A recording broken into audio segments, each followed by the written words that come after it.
Ahora sí comienzo a grabar. Bueno, les decía que la clase de hoy tiene que ver con el estudio de los principios, ¿sí? Con los principios que devienen aplicables en el derecho internacional de los derechos humanos.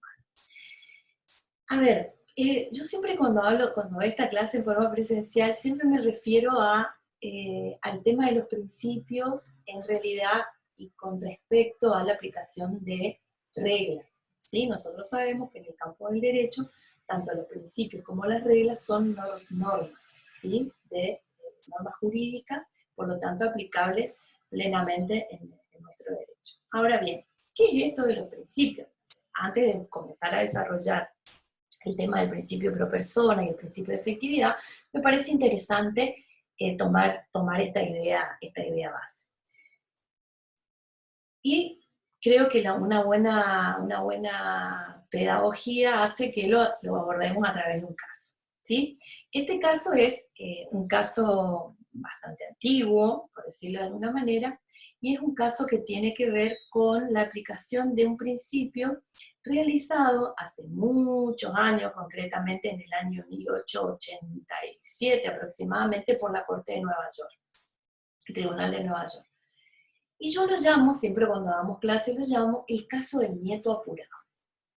¿Qué significa esto del nieto apurado? Bueno, este es un caso judicial que se presentó ante los tribunales norteamericanos y fue el primer caso donde hubo que recurrir a la aplicación de principios, ¿sí? Estos principios son, por así decirlo, lo que nosotros vamos a ver en la clase. Entonces vamos a ver cómo llega el tribunal norteamericano a la aplicación de un principio. Esto tiene que ver con un caso que, aunque ustedes no crean, es un caso sucesorio, y fue el caso Wright versus Palmer. A lo mejor es un caso que se estudia mucho para estudiar las posiciones que tienen que ver con el positivismo y el naturalismo, así que a lo mejor ya lo vieron, pero me pareció importante rememorarlo de alguna manera. ¿Por qué la Corte el tribunal norteamericano resuelve aplicar un principio por sobre la aplicación de una regla formal? Les cuento brevemente el caso, qué es lo que había pasado. El caso Palmer tiene que ver con un testamento, ¿sí? Francis Palmer era un abuelo que redacta un testamento completamente legal, conforme las normas de aplicación en ese momento en Estados Unidos. En ese testamento decide otorgar a sus hijas pequeños legados, pero dejarle a su nieto, ¿sí? Al que va a ser precisamente objeto de esta controversia, decide dejarle la mayor cantidad de bienes, ¿sí? ¿Qué pasa? Cuando su nieto, que en ese momento, al momento de producir este caso tenía 16 años, cuando este nieto sospecha, o sea, el nieto sabía perfectamente que el abuelo le iba a dejar todos los bienes, pero cuando sospecha que existía la posibilidad de que el abuelo cambie su testamento, ¿qué idea tiene? Matarlo. ¿Está? Entonces lo envenena a su propio abuelo para así hacerse con el producto de la herencia. ¿Qué pasa? A él lo detienen, bueno, lo juzgan, y él, desde estando alojado en un reformatorio, resuelve solicitar, exigir que se le pague la herencia. ¿Sí? ¿Qué pasaba en ese momento? La legislación no tenía previsto qué pasaba en casos de lo que nosotros en la actualidad ya llamaríamos indignidad. Nosotros ahora tenemos, los códigos civiles también son un reflejo de esta situación, tenemos causales de indignidad por la cual se puede vetar el acceso a la herencia a una persona que haya participado dolosamente, por ejemplo, del fallecimiento del causante. Bueno, eso no existía. Cuando se traba este caso, no existía. Entonces, ¿qué pasó? El testamento, ¿sí? Si había que aplicar la ley, la regla establecida en ese momento, el testamento que había hecho Palmer era perfectamente válido para la ley, ¿sí? Era válido, estaba vigente, se había sido formulado con todas las cuestiones que en ese momento se exigían para otorgarle plena validez, ¿sí? a ese acto jurídico que era un testamento. Bueno, obviamente imagínense lo que pasó en ese momento. Las legatarias que participaban en menor medida que el nieto, se presentan a la justicia y dicen, no puede ser que este señor que está detenido, que ha sido procesado y ha sido encontrado perfectamente culpable del homicidio de su abuelo, de alguna manera perciba la herencia. Cuando el caso llega a la resolución judicial, se encuentran con esta situación. No había previsión normativa, ¿sí?, de la que nosotros podemos encontrar en la actualidad. Entonces, cuando la Corte tiene que resolver, cuando la justicia tiene que resolver, miran para la norma como estaba redactada en ese momento, el testamento era perfectamente válido. ¿Y qué hacemos ahora? Entonces recurren a un principio, ¿sí? Encuentran, revuelven los principios vigentes del common law y dicen, bueno, hay un principio general de aplicación en nuestro sistema que tiene que ver con que nadie puede beneficiarse de su propio fraude, ¿sí? Elaboran una regla que ya, como principio, un principio, mejor dicho, que ya sobrevolaba el common law, que ellos entienden que era un principio universal, que yo les decía, nadie puede beneficiarse de su propio fraude, y que de alguna manera venía a llenar o a darle contenido a ese vacío normativo que se presentaba ante una situación que, entienden los jueces, era evidentemente injusta, ¿sí?, al momento de resolver este caso. Ellos elaboran, además le dan mayor contundencia, mayor profundidad a este principio del common law, y establecen, bueno, una regla de derecho que nosotros conocemos que tiene que ver con esto, que nadie puede beneficiarse de su propio fraude, tomar ventajas de su propio error, fundar cualquier demanda sobre su propia iniquidad o adquirir propiedades sobre la base de un crimen, ¿sí?, que nosotros lo encontramos redactado en toda nuestra legislación con distintas modalidades, ¿sí? Pero esto surge a partir de un caso judicial que es el caso Rice versus Palmer, o, como le digo, me gusta a mí decirles en clase, el caso del nieto apurado. ¿Está? Bueno, en este caso nosotros hemos visto cómo la justicia ha resuelto de alguna manera aplicar por primera vez un principio sobre una regla. Ahora vamos a ver, antes de comenzar con el desarrollo de alguna manera del principio pro persona, vamos a ver que hay una realidad que es muy propia también, que tiene que ver con el derecho internacional. Hay muchísima cantidad de normas, ¿sí? Muchas de esas normas confluyen, normas nacionales, normas internacionales, normas provinciales, que tienen que ver con el mismo derecho, con la misma libertad, ¿sí? Y esto es lo que va a abrir este campo de interpretación y de alguna manera de interpretación propio de los tratados de derechos humanos. Acá, y siguiendo un poco con el caso del nieto apurado, está bueno también, si bien creo que algunos de ustedes a lo mejor esto ya lo han visto en filosofía del derecho, no me parece importante retomar, yo no voy a hacer una discusión filosófica acerca de la diferencia entre reglas y principios, que ustedes a lo mejor conocen de algunos autores muy renombrados como Working, Hart, o que tienen que ver con distintos autores que han entablado esta cuestión. No lo voy a hacer porque aparte no es mi especialidad. Sí me parece interesante recordar una diferencia muy básica, y acá les pido que por favor tengan abierta su Constitución Nacional en la Convención Americana, ¿sí?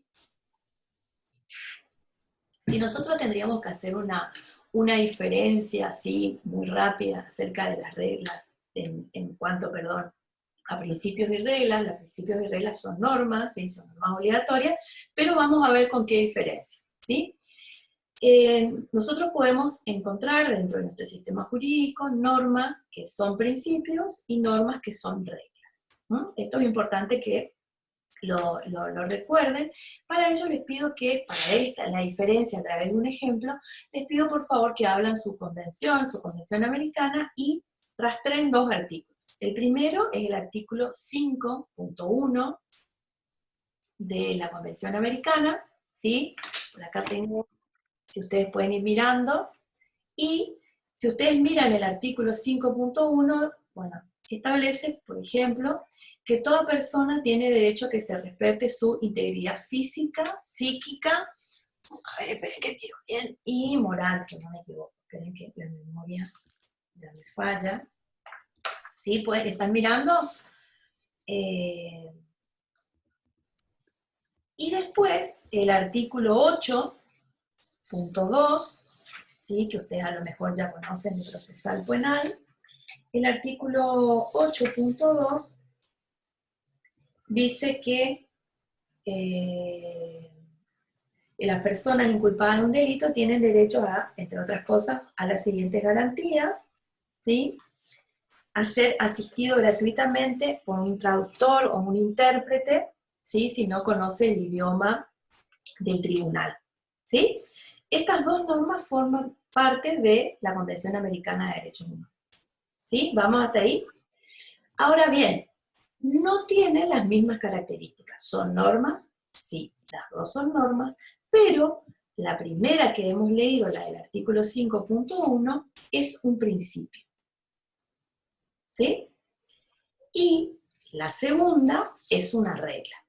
Fíjense ustedes cómo acá nosotros dentro del campo de los derechos humanos podemos encontrar una diferencia. ¿Son obligatorias las dos? Sí, obviamente que las dos son obligatorias, son normas, son normas jurídicas. Ahora, tienen una fuerza, podríamos decir deóntica, diferente, y tienen una diferencia estructural, ¿sí? En cuanto a su formatividad e inclusive en su grado de obligatoriedad, podríamos decirlo así. Ahora voy a explicar por qué digo esto.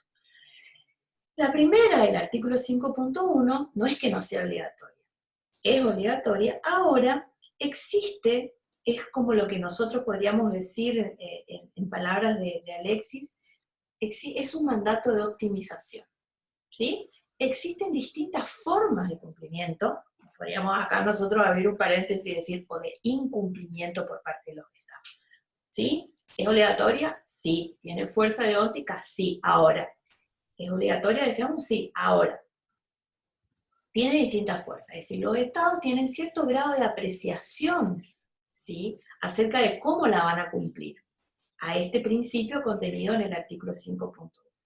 Ahora, respecto del artículo el 8.2, que acá, gracias porque me están apuntando, porque por ahí ya me pierdo, el artículo 8.2 es una regla, ¿sí?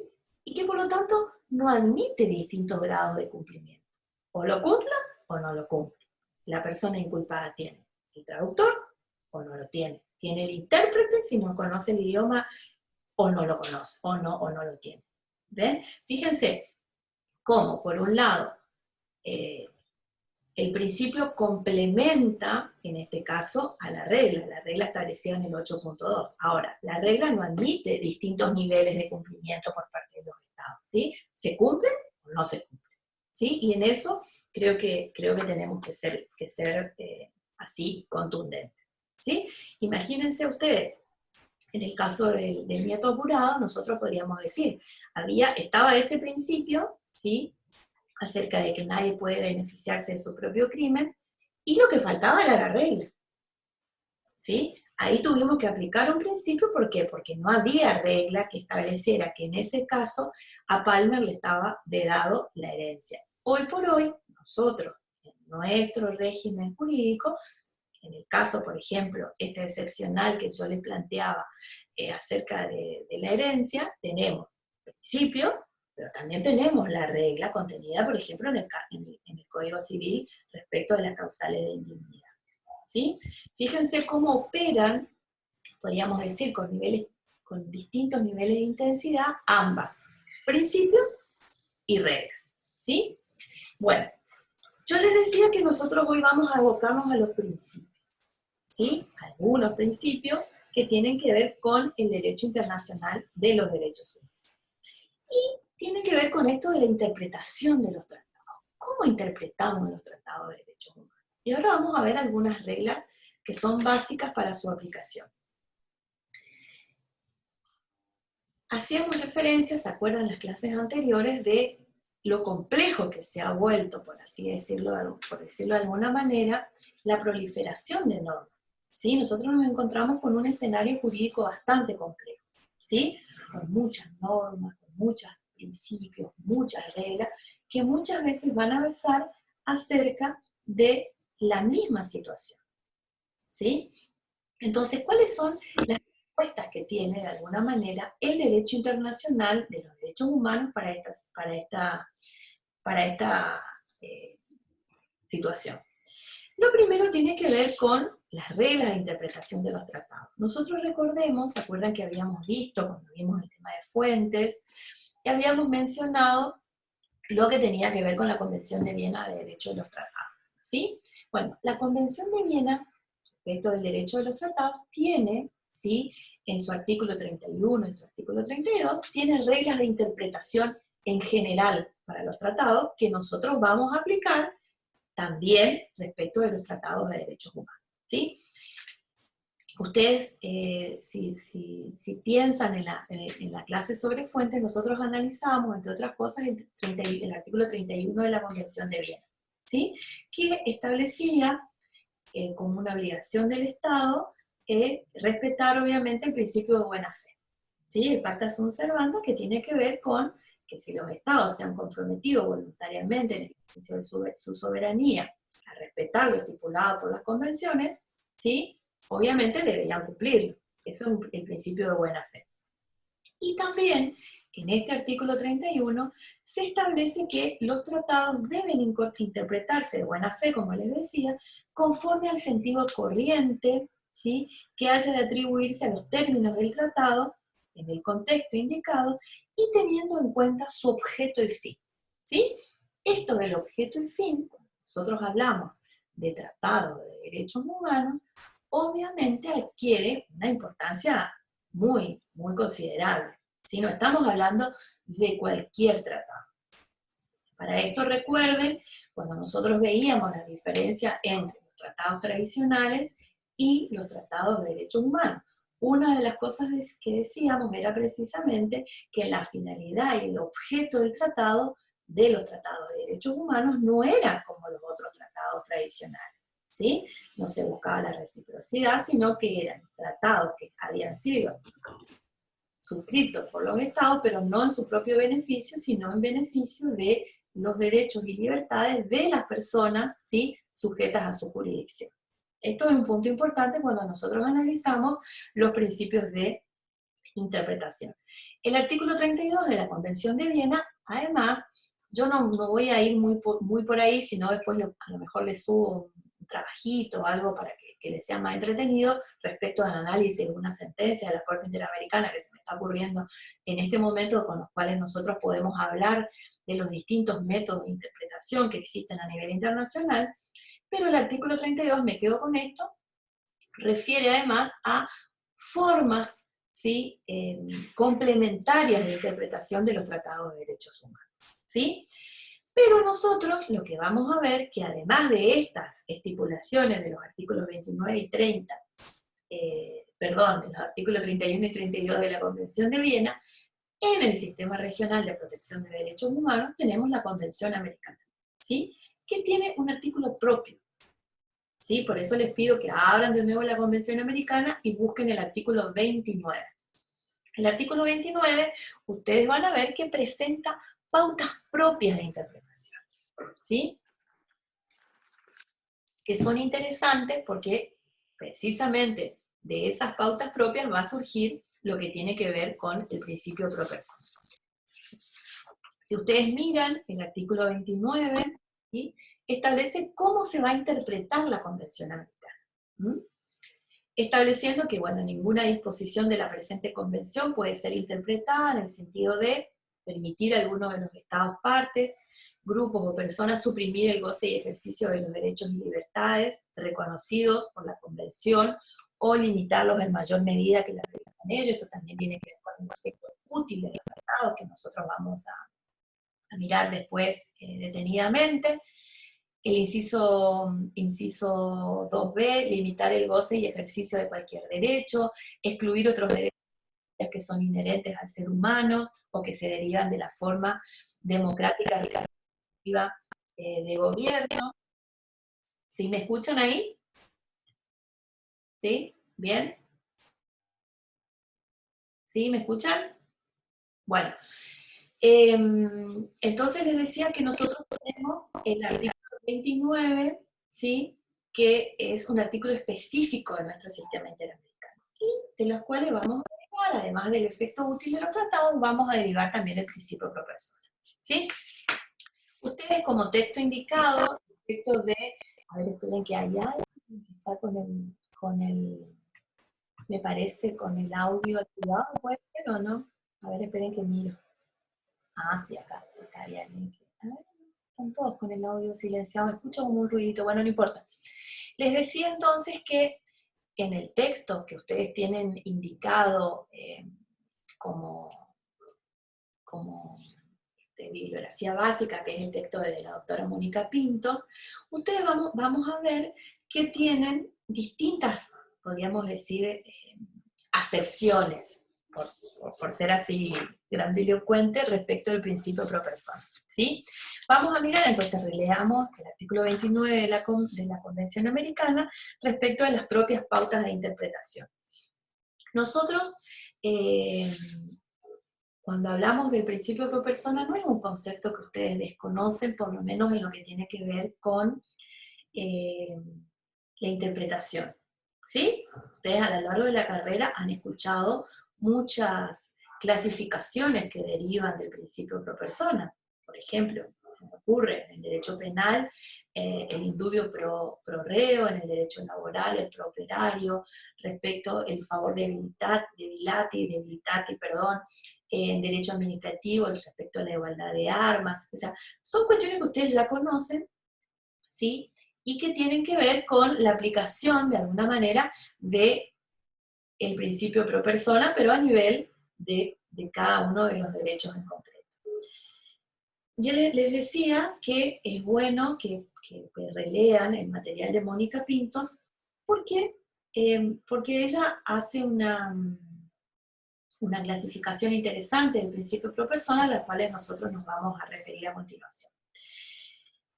La primera explicación que yo les vengo adelantando desde el comienzo de esta clase tiene que ver con esto, es decir, cómo actuamos, cómo interpretamos el derecho ante un escenario complejo como el que se nos presenta, ¿sí? Donde interactúan normas que provienen de distintos ámbitos, del ámbito internacional, del ámbito nacional, del ámbito regional, del ámbito local, ¿sí?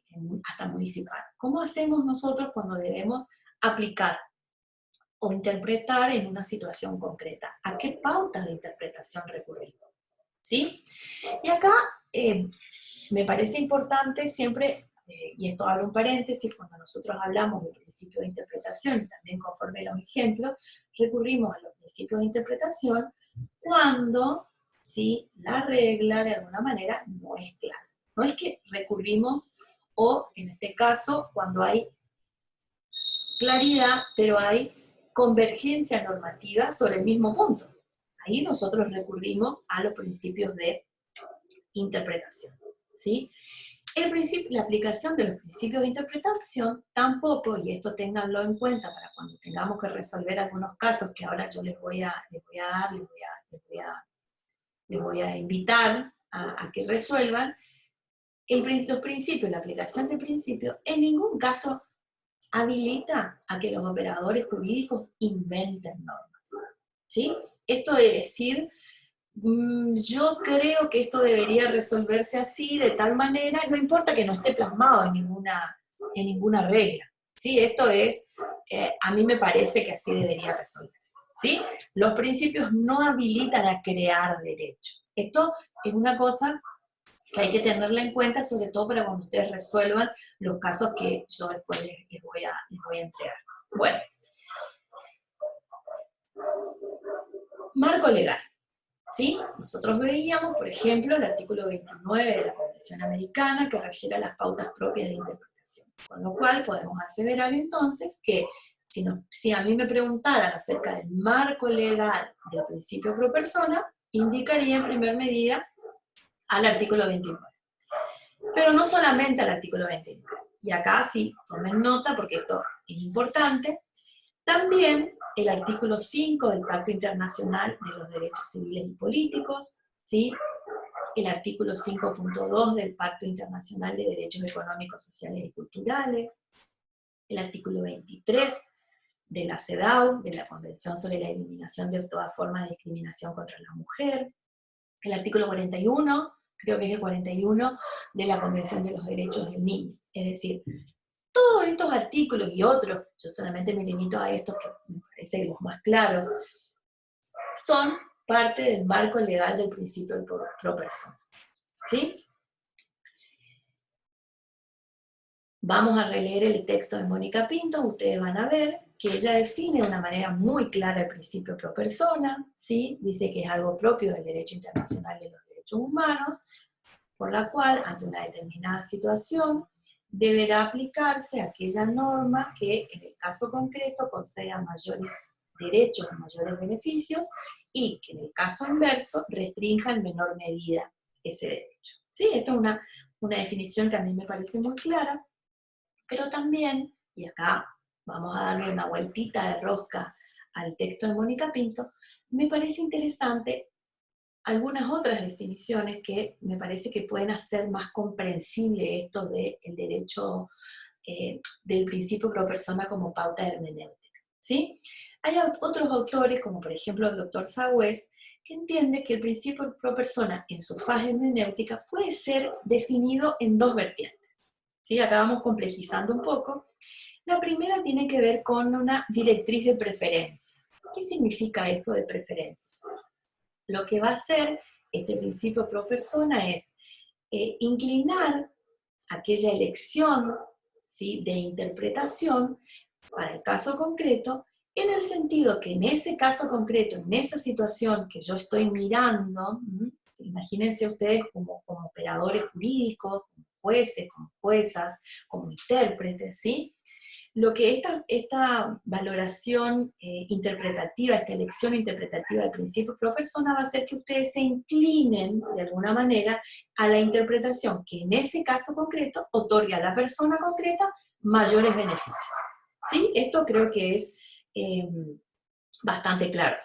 Modo ejemplo, ustedes recordarán en materia de interpretación, por ejemplo, de la Corte Suprema de Justicia, algunos casos que tenían que ver con la tenencia de estupefacientes para consumo personal, ¿sí?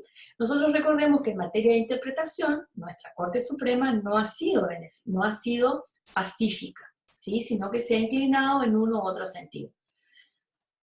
Recordarán algunos de estos casos, ¿sí?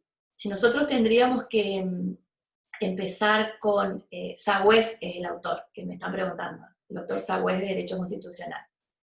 Si nosotros tuviéramos que hablar de esta vertiente interpretativa de la Corte Suprema en el caso de la tenencia de estupefacientes para consumo personal, podríamos empezar con lo que tuvo que resolver, por ejemplo, la Corte en el año 2009 en el caso conocido como el caso Arriola.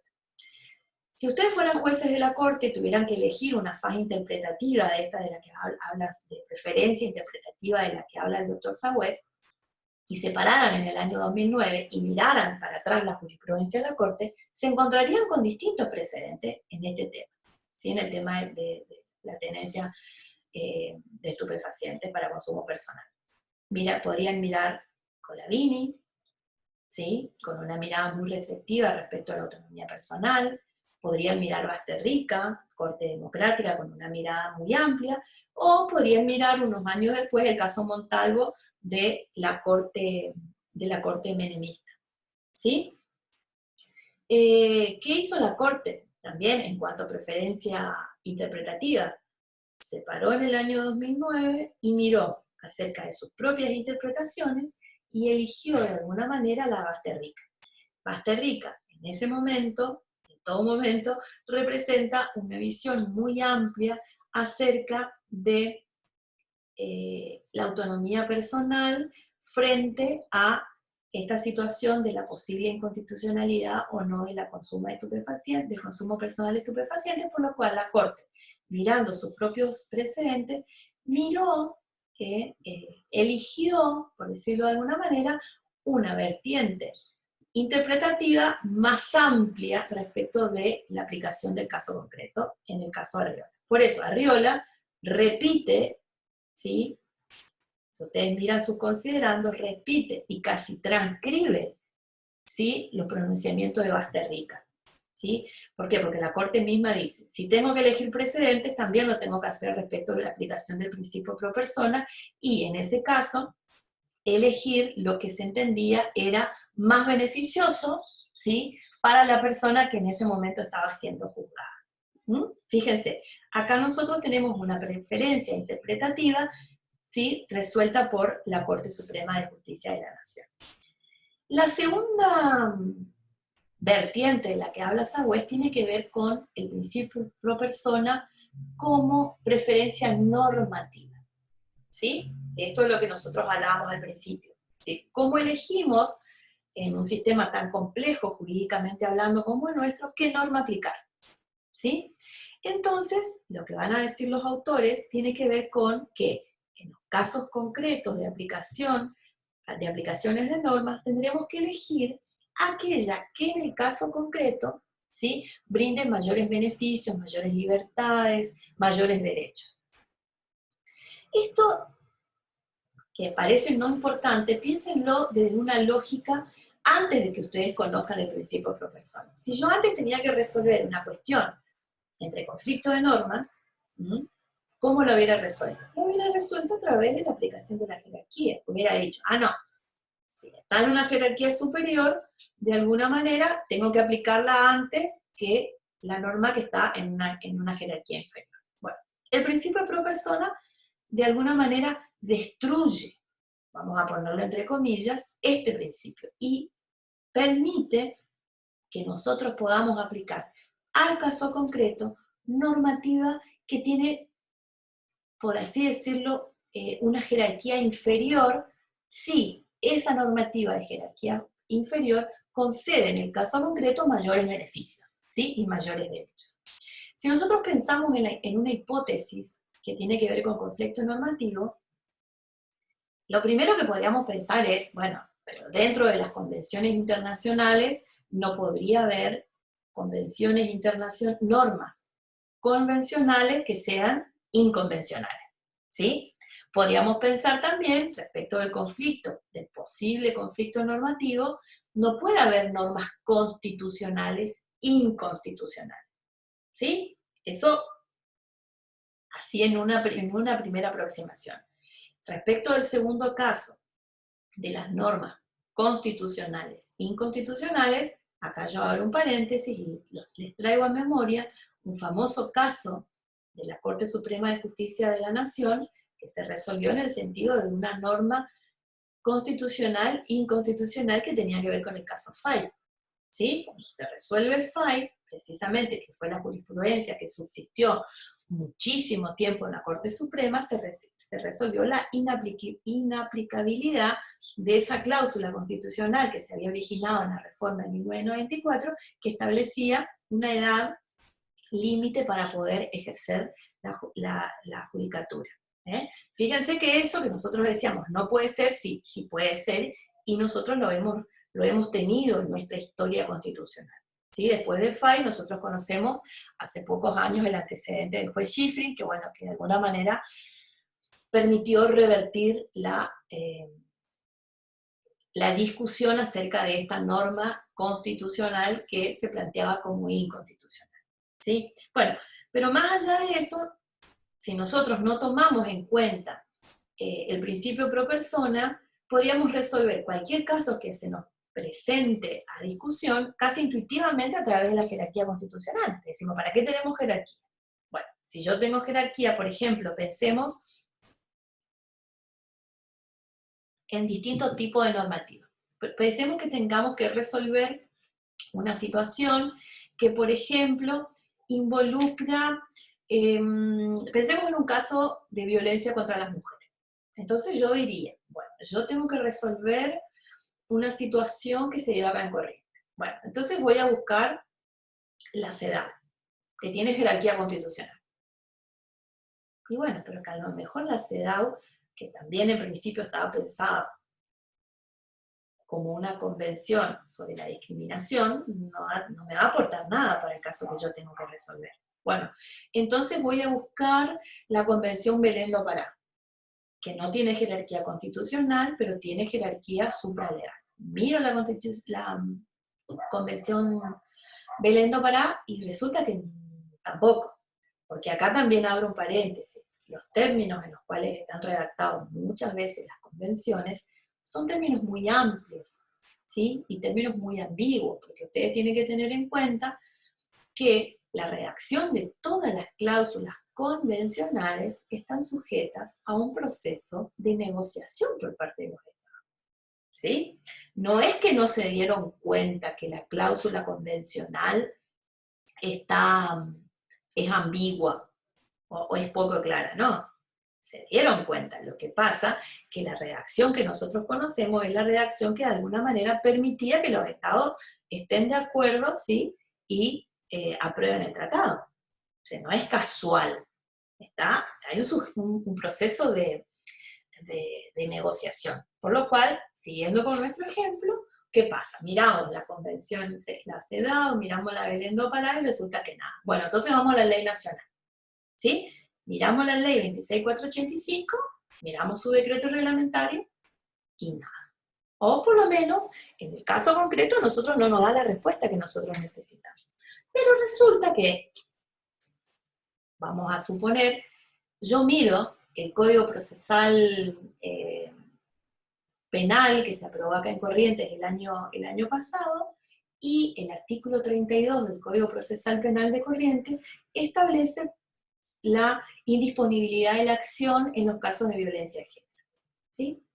¿Qué voy a decir yo? No, yo no puedo aplicar en el caso concreto el código procesal porque resulta que jerárquicamente es inferior a lo que establece la CEDAW.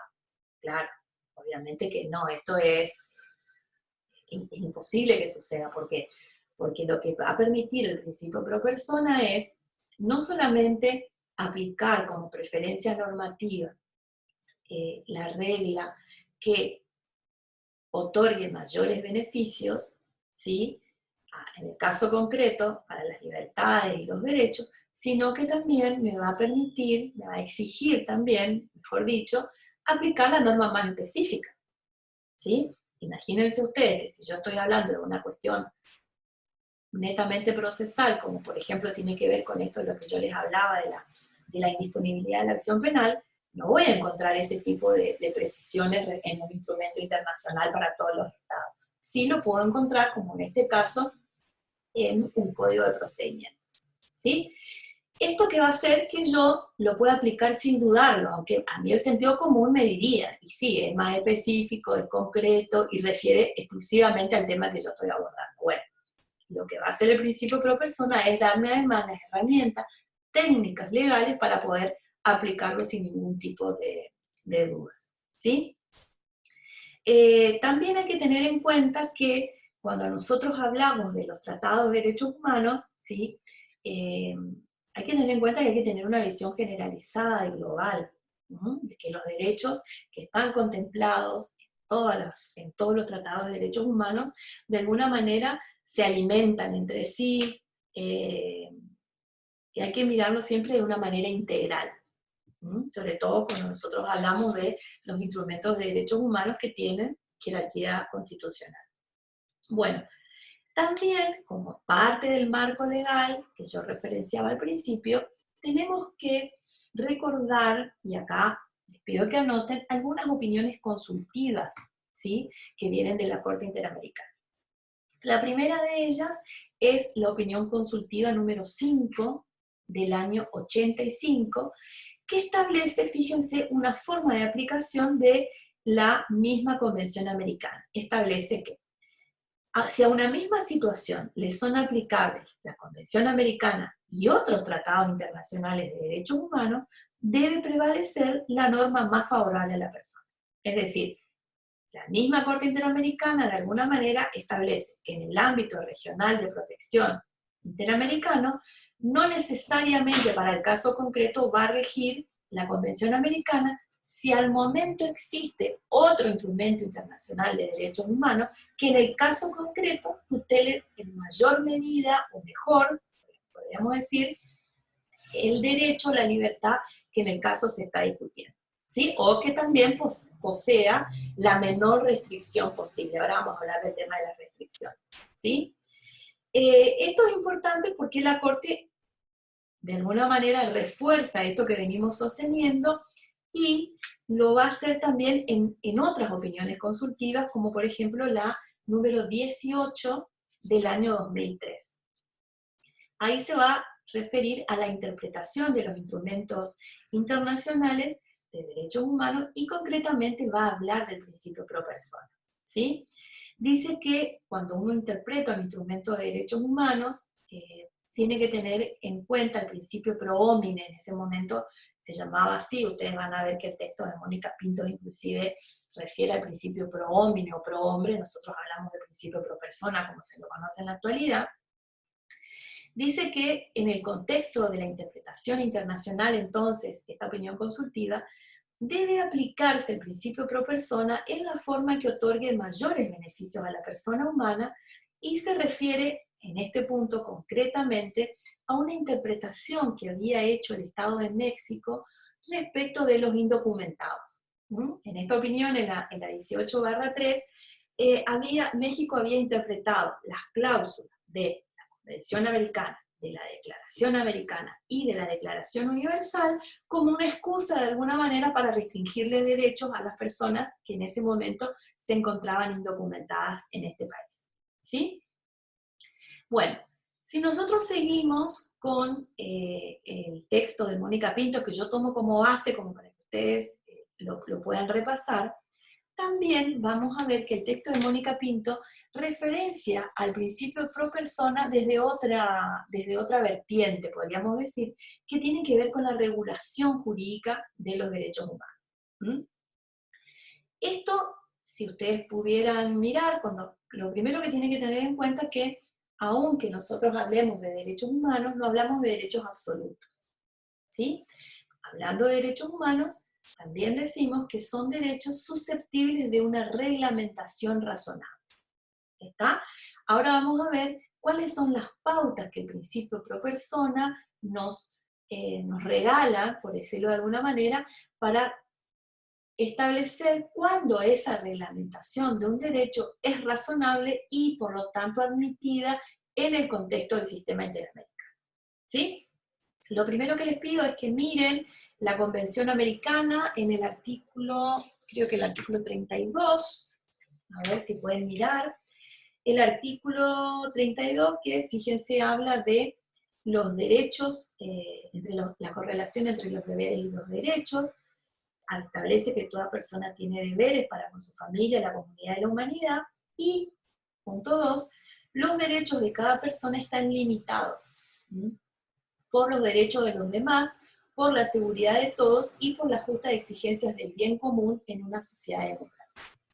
Y, por otro lado, el artículo 29 de la Declaración Universal de Derechos Humanos, que también hace lo propio, estableciendo que en el ejercicio, en el punto 2, inciso 2, en el ejercicio de sus derechos y en el disfrute de sus libertades, toda persona está solamente sujeta a las limitaciones establecidas por la ley, con el único fin de asegurar el reconocimiento y el respeto de los derechos y libertades de los demás y de satisfacer las justas exigencias de la moral, el orden público y el bienestar general. ¿Está? Entonces, cuando nosotros comenzamos a hablar de reglamentación o de regulación, por decirlo así, vamos a hablar de estos dos artículos, ¿sí? Del artículo 29 de la Declaración Universal de Derechos Humanos y del artículo 32 de la de la Convención Americana de Derechos Humanos, ¿sí? Bueno, también en un punto ustedes recuerden que nosotros ya hemos analizado estos temas cuando hablamos del artículo 28 de la Constitución Nacional, que establece eso de ese principio que tiene que ver con la reglamentación razonable de los derechos, ¿sí? Cuando nosotros decimos que los derechos no son absolutos, que por lo tanto son susceptibles de una reglamentación por parte del Estado, siempre hablamos de una reglamentación razonable. ¿Qué significa eso de razonable? Que los derechos sean susceptibles de reglamentación razonable tiene que ver con que la regulación jurídica, jurídica que se haga de un derecho, no debe desvirtuar su naturaleza. Es decir, bajo el pretexto de la reglamentación, yo no puedo, de alguna manera, limitar el ejercicio de un derecho o limitarlo en forma arbitraria, ¿sí? Eso es precisamente lo que busca esta redacción de la Convención Americana y la aplicación del principio pro persona. ¿Está? Nosotros sabemos que en el goce y el ejercicio de los derechos, miramos también lo que tiene que ver con los objetivos de los tratados de derechos humanos, los estados poseen un marco en el cual efectúan estas reglamentaciones de los derechos, no solamente establecidos a nivel constitucional, sino también convencional, ¿sí? Es decir, tiene la potestad, ¿sí?, el ejercicio de su soberanía, de reglamentar los derechos, es decir, de marcar la forma de su ejercicio para que ese ejercicio no interrumpa de alguna manera o no limite los derechos de las otras personas. Ahora, esa reglamentación tiene que ser razonable y no puede ser discrecional. Acá, esto tiene que ver con la aplicación del principio pro persona, conforme a lo que nosotros venimos señalando. ¿Qué significa esto en términos operativos, en términos prácticos?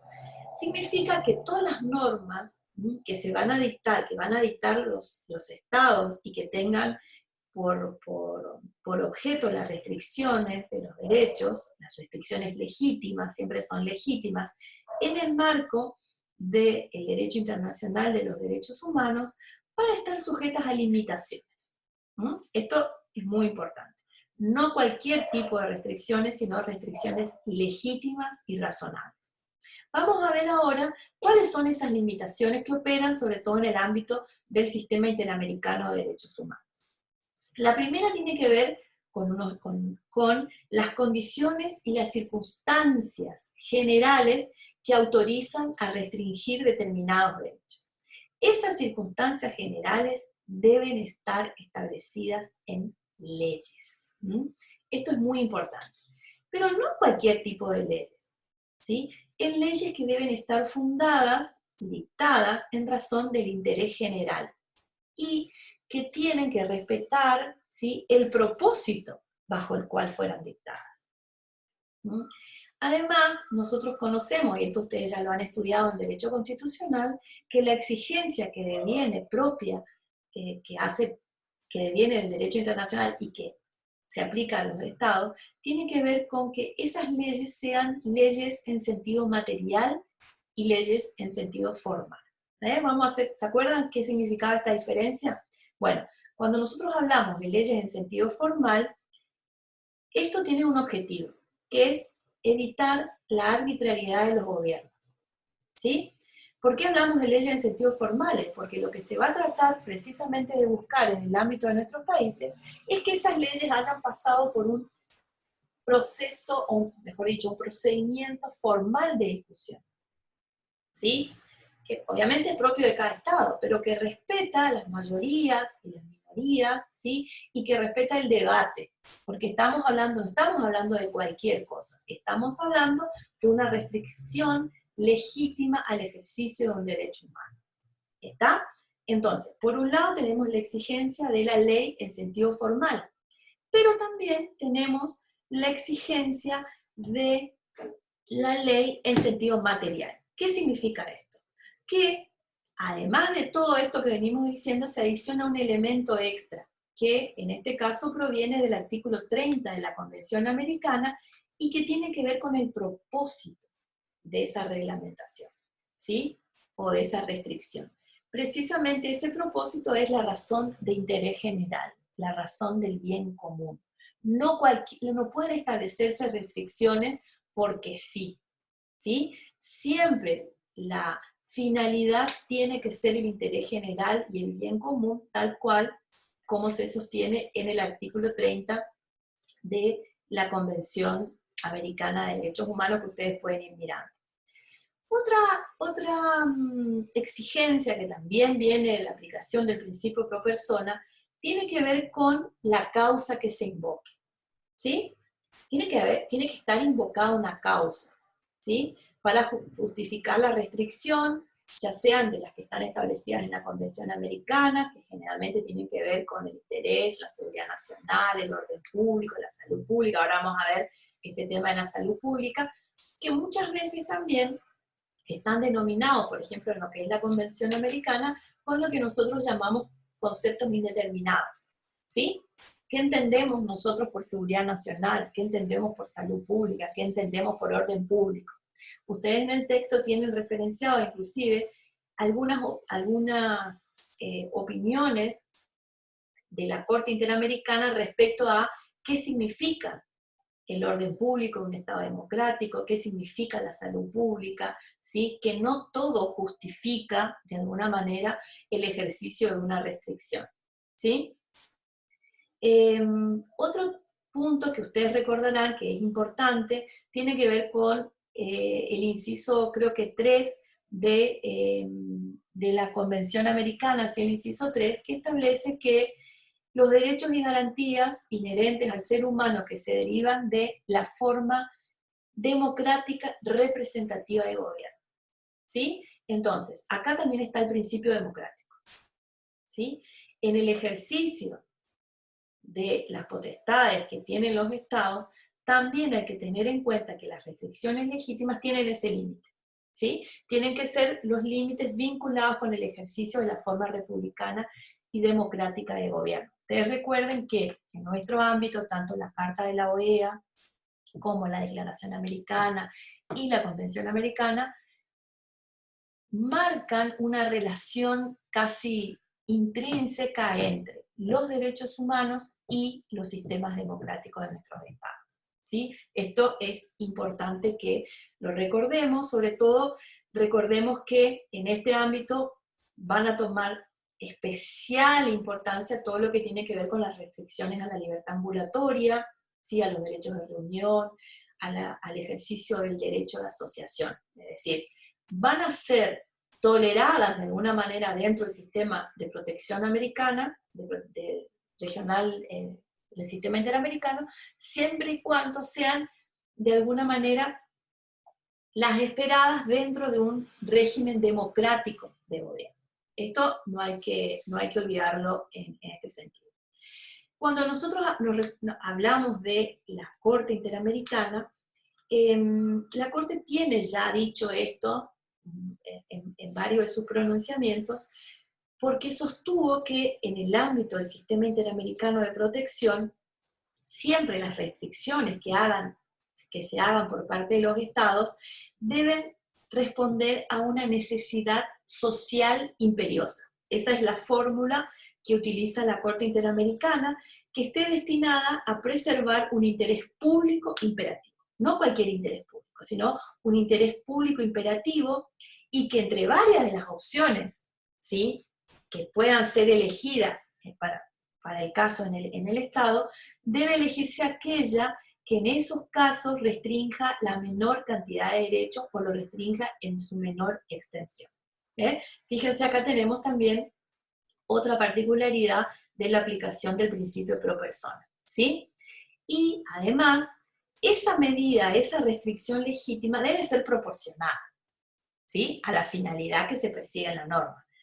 No ante cualquier mínima amenaza se amerita, por ejemplo, que se suspendan garantías ambulatorias. Ahora vamos a ver esto concretamente respecto del tema de la pandemia, que me parece que justamente todo esto lo vamos a ver vinculado con este tema que, bueno, que estamos viviendo en la actualidad, ¿sí?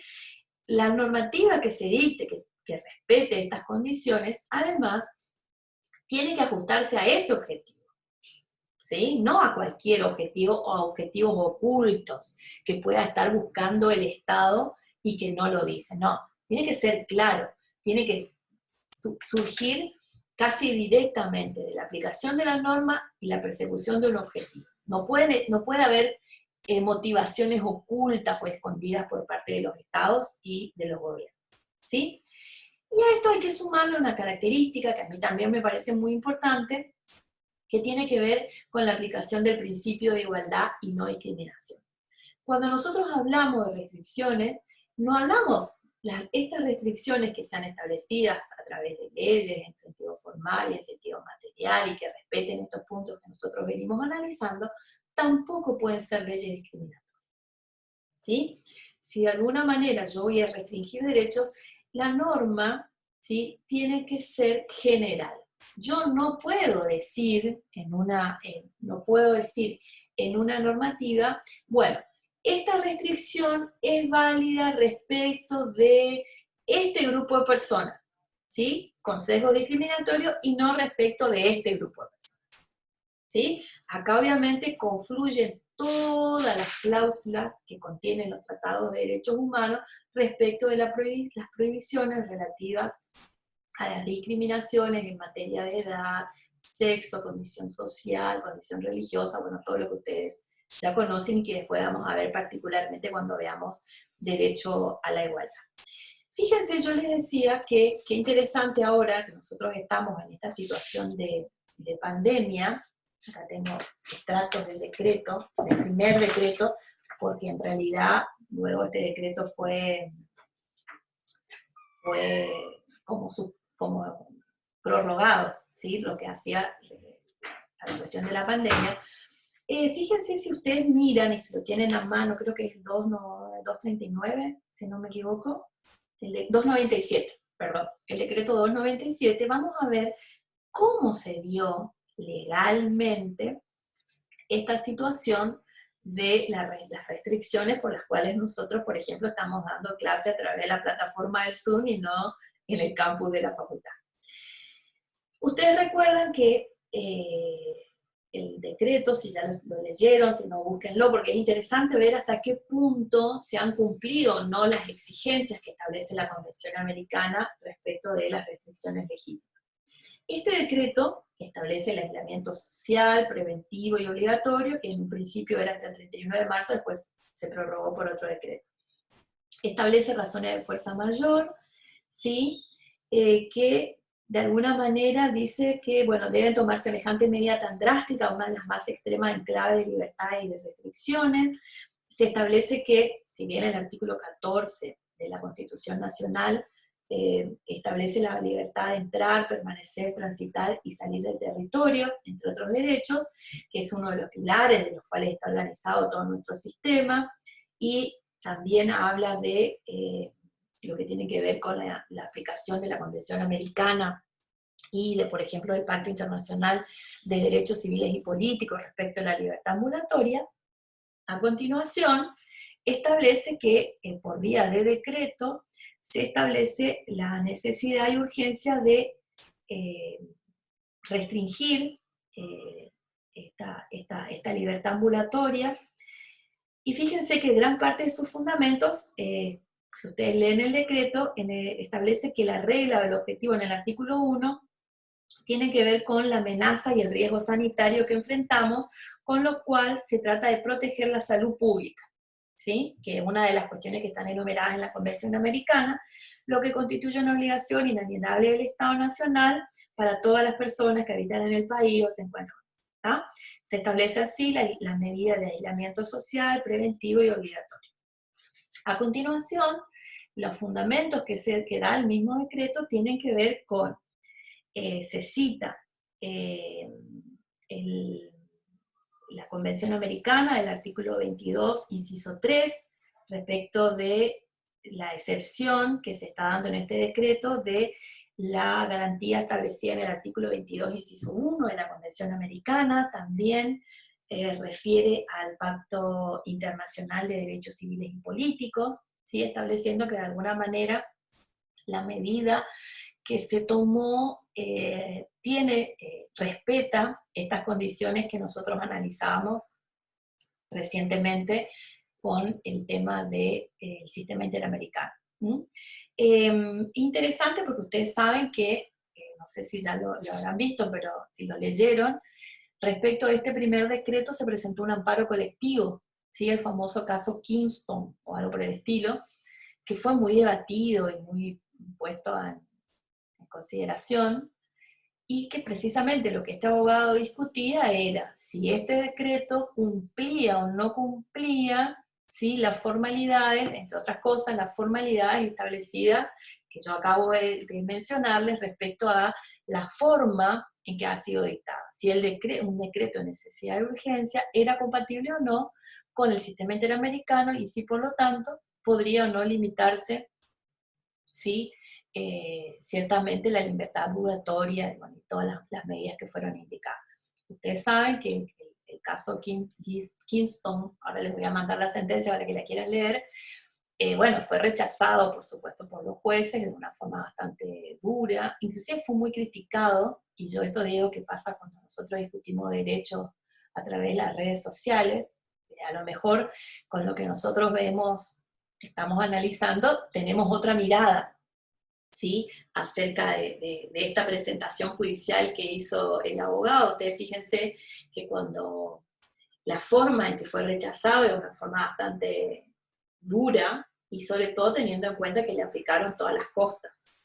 Es decir, con eso están diciendo, bueno, esta forma de litigar no es la que a nosotros nos gusta, pero ¿a qué hago referencia con esto? Que es interesante que podamos ver que a lo mejor si ustedes leían esta sentencia o la presentación de este abogado, ahora, después de lo que nosotros estamos viendo, lo vemos con otra mirada. Esto no necesariamente, y acá yo no pretendo abrir juicio de opinión acerca de si el decreto es válido o no. Después de lo que nosotros vemos, podemos sin lugar, estamos viendo sin lugar a dudas, podemos decir que existirían mejores maneras, ¿sí? Que la restricción de derechos a través de un decreto es, podríamos decirlo de manera así suave, es bastante cuestionable desde el punto de vista del sistema de protección regional de derechos humanos. ¿Sí? Después les voy a dejar la sentencia y les voy a tratar de dejar el escrito de este abogado. Obviamente la sentencia lo rechazó y dijo que el decreto era perfectamente constitucional y convencional, pero bueno, si nosotros lo podemos mirar con otros ojos a partir de lo que estamos estudiando, en buena hora. ¿Sí? Siempre es bueno discutir derecho en estos ámbitos y no en los ámbitos de las redes sociales. Las redes sociales son para poner memes, no para discutir jurídicamente. Pero bueno, en este punto es interesante entonces recordar cuáles son las limitaciones que tienen precisamente las restricciones en el tema de derechos humanos. Después, el texto de Mónica Pintos habla también de las suspensiones. ¿Sí? Si ustedes miran el texto van a ver que hay como principio de interpretación, como regulación, y ahora vamos al tema de la suspensión. ¿Qué dice respecto de la suspensión? Ustedes miren, por favor, el artículo 27 de la Convención Americana, donde se establecen que las restricciones que son admitidas en el sistema interamericano de protección de derechos humanos, ¿sí? Siempre tengamos en cuenta que cuando nosotros hablamos de restricciones, hablamos de restricciones que son proporcionales y temporales, ¿sí? Vamos a buscar el artículo 27, si lo tienen a mano. El artículo 27, suspensión de garantías, ¿sí? Tengan a mano ese artículo, es importante, fíjense que en este artículo de nuestro sistema, de alguna manera el tratado y todos los tratados tienen algún tipo de habilitación, por decirlo de alguna manera, para que los estados puedan, ante determinadas situaciones de extrema gravedad, suspender temporariamente, ¿sí?, las obligaciones que han contraído en base a esos instrumentos de derechos humanos, ¿sí? Son, de alguna manera, las famosas declaraciones de emergencia que nosotros conocemos, o los estados de sitio, de emergencia, que ya ustedes conocerán. Nosotros sabemos que en el ámbito de nuestros países, lamentablemente, esta no es una situación desconocida, ¿sí? Tanto para los países, tanto para la Argentina como para los países de América del Caribe, esto ha sido una situación más que habitual. Es decir, los estados han muchísimas veces han hecho uso de esta herramienta. Fíjense que en un informe de la Comisión Interamericana, solamente entre los años 1950 y 1960, los estados de nuestra región han acudido 100 veces a declaraciones de estado de sitio. Sí. Esto nos da a nosotros de alguna manera una pauta, ¿sí?, de cómo ha sido un mecanismo que muchas veces se ha utilizado escondiendo otros propósitos, ¿sí? La cercenación de libertades y de garantías con otros propósitos distintos a los denunciados, ¿sí? ¿Qué hace la Convención Americana? La Convención Americana, si ustedes ven el artículo 27, habilita suspender temporariamente, esto es importante, algunos derechos, no todos, ¿sí? Si ustedes miran el artículo 27, van a ver que se establecen que hay algunos derechos que no pueden ser suspendidos. ¿Se acuerdan que yo muy por arriba me refería a esto cuando hablábamos de el ius cogens, ¿sí? Respecto de algunos derechos sí que no pueden ser suspendidos ni de las peores situaciones, cuando hablaba, por ejemplo, de la garantía del derecho a la vida, la prohibición de la tortura, del tema de la trata de personas. Bueno, esas son obligaciones de los estados que no pueden ser suspendidas, ¿sí? Y acá el artículo 27, si ustedes lo miran, enumera, mejor dicho, algunos de los derechos que no pueden ser suspendidos, ¿sí? Fíjense que ustedes tienen ahí enumerado, en el inciso 2, la suspensión de determinados derechos, el derecho al reconocimiento de la personalidad jurídica, el derecho a la vida, el derecho a la integridad personal, la prohibición de esclavitud y servidumbre, el principio de legalidad, la libertad de conciencia, la protección de la familia, el derecho al nombre, los derechos del niño, los derechos a la nacionalidad, los derechos políticos, y acá hay un punto también importante, también la Convención Americana establece que no van a poder suspenderse las garantías judiciales, ¿sí?, indispensables para la protección de esos derechos. ¿Está? Entonces, el sistema interamericano también, y a través de la aplicación del principio pro persona, nos brinda pautas muy ciertas acerca de qué cuestiones no están habilitadas para los estados, ¿sí? Si ustedes miran inclusive el artículo 27, al final también, la última parte establece que si se llegara a hacer uso de esta suspensión, inmediatamente debe avisarse al resto de los estados partes, ¿sí? Como también alguna forma de garantía que busca el mismo sistema respecto de la arbitrariedad, ¿sí? Bueno, cuando nosotros hablamos del principio pro persona, generalmente, si tenemos que hacer por así decirlo, un raconto judicial, conocemos muchas de las sentencias, ¿sí? Por ejemplo, en la Corte Suprema de Justicia de un tiempo a esta parte hace muchísima referencia al principio pro persona, sobre todo ante la laguna normativa que muchas veces puede darse, o cuando hay siempre, obviamente, intereses contrapuestos y hay distintas normativas que de alguna manera son contradictorias, ¿sí?, respecto de la aplicación o de un determinado derecho o libertad. Por ejemplo, el caso Portal de Belén, que quizás ustedes conocen, del año 2002, la Corte Argentina hizo hincapié en la aplicación del principio pro persona, ¿sí? El caso Madorrán, que a lo mejor muchos de ustedes han estudiado en derecho laboral, ¿se acuerdan que en este caso lo que se ventilaba era lo que nosotros denominamos los contratos basura en la administración pública? Lo que hace el fallo Madorrán es establecer que ante la inexistencia de una relación laboral formal, en ese caso concreto, debía entenderse que sí había una relación administrativa, ¿sí?, pese que el Estado había ido renovando indiscriminadamente los contratos de prestación de servicios. No sé si se acuerdan de este caso. Ahí, en el caso Madorrán, aplica concretamente el principio pro persona. También en el caso Aquino, también, que en materia laboral quizás ustedes ya conocen, y todo lo que tiene que ver con derechos de garantías penales, y en temas de aplicaciones concretas de normativa laboral, qué sé yo, desde Álvarez versus Cencosud, contra Cencosud, de la Corte Suprema, los casos Pellicori, el caso Cisneros, bueno, que en materia laboral nosotros después vamos a ver un poquito, todos estos casos muy importantes que de alguna manera han marcado tendencia en la Corte Argentina, los jueces, los ministros de la Corte Suprema han hecho uso del principio pro persona. ¿Sí?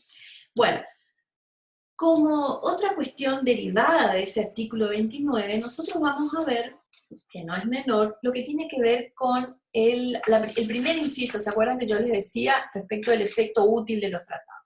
¿Sí? Esto del efecto útil significa, por un lado, que debe aplicarse obviamente al caso concreto el tratado, la norma que confiera mayores derechos, pero también tiene otra vertiente, que significa que intenta de que el Estado que el tratado sea un instrumento plenamente aplicable y sea práctico, ¿sí?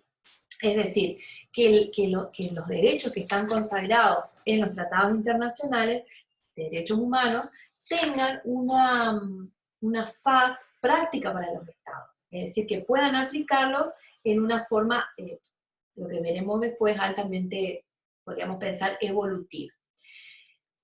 ¿A qué se refiere esto de la aplicación y del efecto útil? Es decir, ¿cómo dotamos nosotros a instrumentos de derechos humanos de efectos útiles? Teniendo en cuenta algunas cuestiones que no son menores. Si nosotros pensamos, por ejemplo, en la Declaración Universal de Derechos Humanos, vamos a ver que es un instrumento del año 1948, que no deja de tener su antigüedad, que fue redactada en otros contextos, como el que nosotros analizamos respecto de la aplicación de la Declaración Universal de Derechos Humanos, ¿sí?